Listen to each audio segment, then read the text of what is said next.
अस्सलाम वालेकुम एवरीवन, कैसे हैं आप लोग। अल्हम्दुलिल्लाह बिल्कुल ठीक ठाक है हम लोग।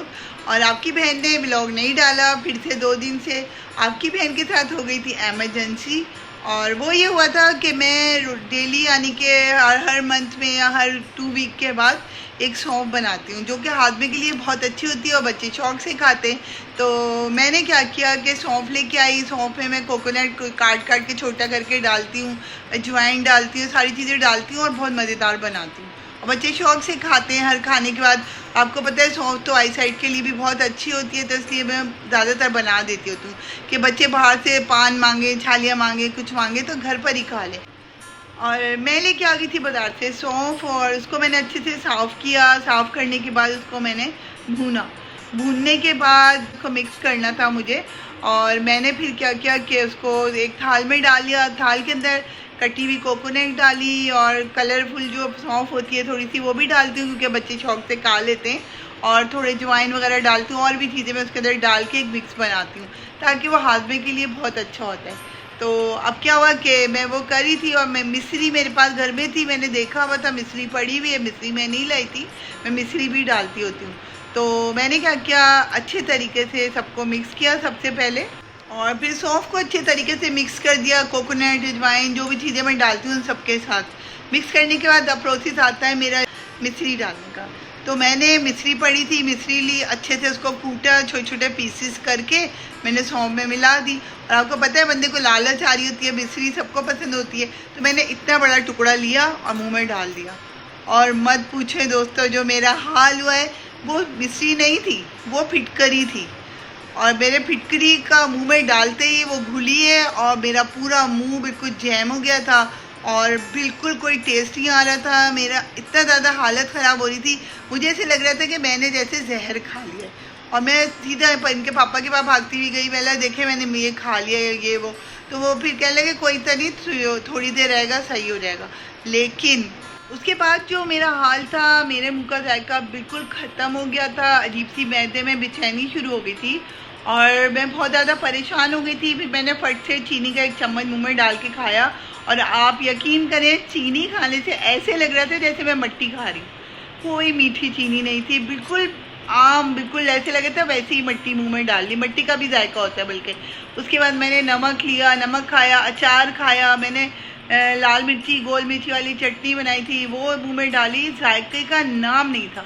इतनी ज़्यादा मैं परेशान हो गई थी और समझ नहीं आ रहा था मैं क्या करूं। तो मैंने फिर वो हमारे भाई हैं उनको कॉल की, उनसे पूछा, क्योंकि वो लोग गांव के रहने वाले हैं, उनको पता होती है सारी चीज़ें। तो वो मुझे कह लगे बाजी कुछ मसला नहीं है, आप ना जाके एक पान खा लें या ज़्यादा चीनी वाली चाय पी लें, सही हो जाएगा। तो मैंने उनकी भी बात सुन ली थी, मैंने चलें ठीक है। और तो मैं काफ़ी देर तक परेशान रही, मुझे समझ नहीं आ रहा था मैं क्या करूं, क्योंकि बेटी सो रही थी और वो रात यानी कि मेरी रात होती है तो उसका दिन हो रहा होता है। तो बस मैंने जब तक इंतज़ार किया, क्योंकि बच्ची है कहीं ना कहीं से मोबाइल में देख के मुझे बता देती कि मम्मा ये कर ले सही हो जाएगा। और अल्हम्दुलिल्लाह वो जाग गई थी। मैंने फिर उससे शेयर किया, पहले तो उसने मुझे डांटा, कहने लगी मम्मा क्या क्या करती रहती हैं आप। तो उससे मुझे कहा मम्मा कुछ नहीं करें, आप जाएं, आप सिर्फ ब्रश करें ज़्यादा पेस्ट लेके, और अच्छे तरीके से पूरे दांतों में अच्छे से ब्रश कर लें। तो बस मैंने ब्रश कर लिया था तो उससे काफ़ी बेहतर हो गया था। और फिर वो इमामदीन भाई ने जो मुझे, पान तो मैं ला नहीं सकती थी क्योंकि पान कराची में हर जगह अवेलेबल है, यहाँ पर नहीं है। तो बस पान तो था नहीं, मैंने फिर ज़्यादा चीनी वाली चाय भी पी ली थी और काफ़ी अल्हम्दुलिल्लाह काफ़ी बेहतर हो गया था। लेकिन दोस्तों 2 दिन तक जो मेरा हाल था ना, बिल्कुल किसी चीज़ का टेस्ट नहीं था। बहुत परेशान थी मैं ना। अल्हम्दुलिल्लाह अल्हम्दुलिल्लाह काफ़ी सही हो गया। आज तीसरा दिन है, आज थोड़ी तबीयत भी सही है, वरना मैं बहुत ज़्यादा डर रही थी। पहला पता नहीं मैदे तक गया होगा, क्या हुआ होगा क्या नहीं हुआ होगा, लेकिन खुद ही खुद तबीयत मेरी ठीक हो गई है। और आज हमने बनाया बहुत ज़बरदस्त सा प्ले बच्चों का, और उस प्ले में ये है कि बड़े भाई को छोटे भाई की नसीहत है। और अगर आप लोगों को अच्छा लगता है ये प्ले इन बच्चों का तो आप मुझे ज़रूर बताएगा। नेक्स्ट टाइम मैं और अच्छे अच्छे इनके प्ले लेके आऊँगी। एक दिन छोटा भाई अपने घर दाखिल होता है और क्या देखता है, भाई मोबाइल में काम कर रहे हैं। तो उनको कुछ रकम देता है लिफाफे में और कहता है कि मेरा दोस्त कुछ दिनों के लिए कहीं जा रहा है तो आप इन पैसों को संभाल लें। भाई बोलते हैं कि तुमने नमाज पढ़ ली? तो छोटा भाई बोलता है नहीं अभी नहीं पढ़ी, मैं बाद में पढ़ लूँगा, मेरे दोस्त मेरे इंतज़ार कर रहे हैं और मैं खेलने जा रहा हूँ। और भैया इस तरह चला जाता है छोटा वाला, और बड़े भाई सोचते रहते हैं कि इसने नमाज क्यों नहीं पढ़ी। और फिर वो पैसों को देखते हैं, फिर सोचते हैं ये अमानत है किसी की, इनको मैं सबसे पहले सेफ जगह पे रख लूँ ताकि ये खो ना जाए। और फिर अपने काम में वापस मशगूल हो जाते हैं वो। Many months later. थोड़े दिन के बाद छोटा भाई आता है और भाई नहीं होते घर पे, भाई को आवाज़ें लगाता है और फिर ये खुद ढूंढना शुरू हो जाता है क्योंकि इसका दोस्त अब वो मांग रहा है पैसे। अब वो भाई परेशान हो गया है, हर तरफ पैसों की तलाश कर रहा है वो, और जगह जगह ढूंढ रहा है, ड्रॉज में ढूंढ रहा है, कोने खांचों में, कोई भी जगह नहीं छोड़ रहा जहाँ वो नहीं ढूंढ रहा है।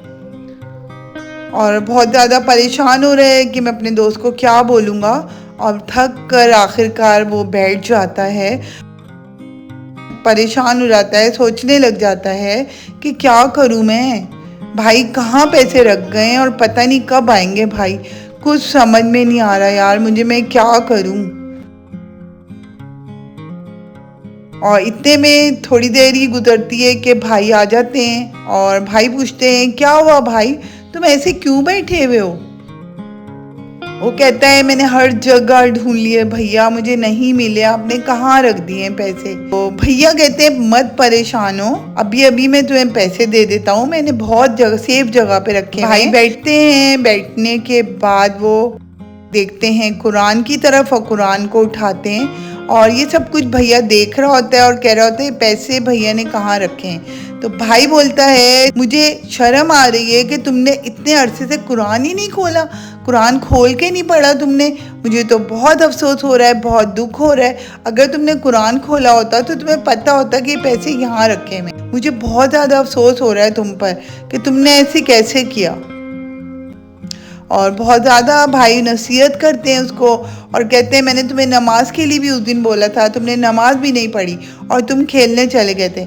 और ये सब कुछ बोलते हुए भाई कुरान खोलते हैं, कुरान के अंदर से पैसे निकालते हैं और पैसे निकाल के भाई के हाथ में दे देते हैं। और भाई बहुत ज़्यादा शर्मिंदा हो जाता है और शर्मिंदगी से चुप करके भैया को देख रहा होता है और खड़ा होके भाई से सॉरी करता है और बोलता है सॉरी भैया, मुझे माफ़ कर दें, आइंदा से मैं नमाज भी पढ़ूंगा और डेली मैं कुरान को खोल के भी पढ़ूंगा। और भाई उसको माफ़ कर देते हैं। फिर भाई उसको गले लगा लेते हैं, कोई बात नहीं आज के बाद मैं नहीं देखूंगा। भाई कहता है प्रॉमिस भाई, आज के बाद मैं कुरान भी पढ़ूंगा और नमाज भी पढ़ूंगा। और दोस्तों मेरे चैनल को सब्सक्राइब ज़रूर कीजिएगा, मेरी वीडियो को लाइक कीजिएगा, मेरी वीडियो को शेयर कीजिएगा। जब तक के लिए अल्लाह हाफिज़।